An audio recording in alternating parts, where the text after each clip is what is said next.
물이기 때문에 물 옆에 도시가 형성되고 재물이 형성되는 거예요. 우리 청계천 이거 지금 복개를 해서 깨끗한 물이 흐르고 있어요. 옛날에는 덮개를 쳤었어요. 그때는 그거 빈민굴이었어요. 그렇죠? 빈민굴. 완전 빈민굴이었어. 왜? 물이 흐르지 않고 물이 탁하니까 탁수가 되니까 재물이 모이지 않는데, 그래서 빈민굴이 되는데 이걸 전부 다 복개를 하니까 지금은 청계천 옆으로 쫙 빌딩이 들었어요. 빌딩이 들어서.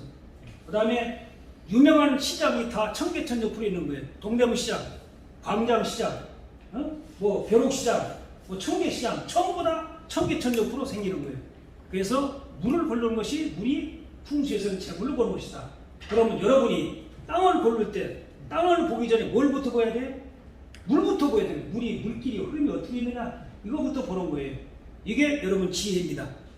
땅을 고르기 전에, 그래서 부동산 하는 사람은 반드시 풍수를 알아야 돼요.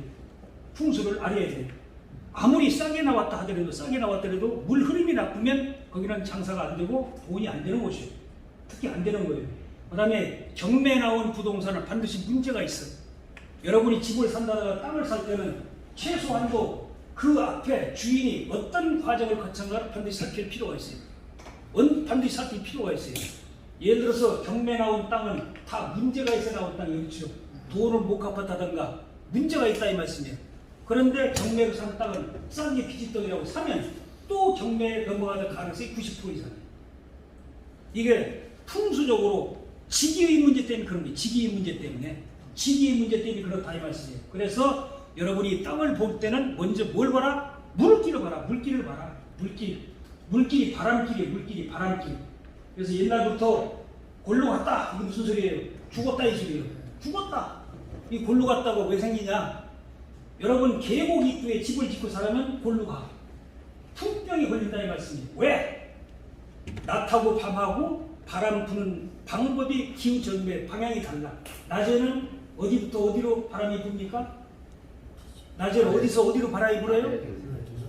산 아래에서 산 위쪽으로 불어요. 왜? 산 위가 따뜻하기 때문에. 그래서 바람은 찬 저기압에서 고기압으로 올라가게 돼 있어요. 그래서 강 아래에서 계곡 아래에서 위로 불어요.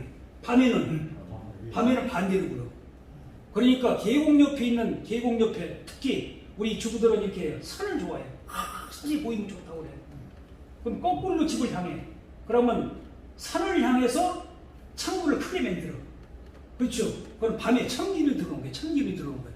밤에 찬기운이 들어오고, 낮에는 더운 기운이 찬기운이 잘 안 들어와. 낮에는 선선하고 밤에는 따뜻해야 되는데 거꾸로. 그래서 계곡 입구에 있는 사람들은 자기도 모르게 풍병에 걸리게 돼 있어. 풍병. 그래서 골로 간다는 거예요. 응? 골로 간다. 쑥다가 뗐다. 골로 갔다. 이게 다 풍수에서 나온 얘기입니다. 풍수에서 나온 얘기. 그래서 뒤에는 산, 앞에는 물. 뒤는 높고 앞에는 낮은. 이게 전저 후고. 응? 그 다음에 뒤에는 산, 앞에는 물. 배산 임수. 이게 풍수의 기본입니다. 기본. 근데 비근한 예로 여러분 여의도 국회의사당은 거꾸로 돼 있어. 그렇죠? 배수임산. 뒤가 물, 앞에가 관악산. 거꾸로. 그러니까 풍수적으로 완전히 거꾸로니까 거기 가면 맨날 쌈박질만 하는 거예요. 더군다나 여의도가 무슨 뜻이냐? 여의가 무슨 뜻? 너나 가져라 이런 뜻이야. 너나 가져라는 뜻이 여의야. 여의. 쓸모없는 땅이다 이 소리예요. 그 여의도가 옛날에 한강에 있는 모래를 파다가 만든 땅이야. 모래가 만든 땅은 기가 모일까 안 모일까? 기가 안 모여. 기가 안 모이니까 사람들이 화합이 잘 안 되는 거예요.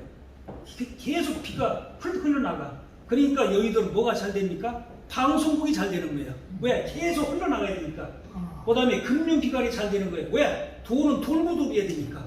그래서 여의도는 방송국이 잘 되고, 그 다음에 금융기관이 잘 되고, 또 한 가지. 여의도는 물가에 있어. 그래서 뭐가 잘 돼? 연예인이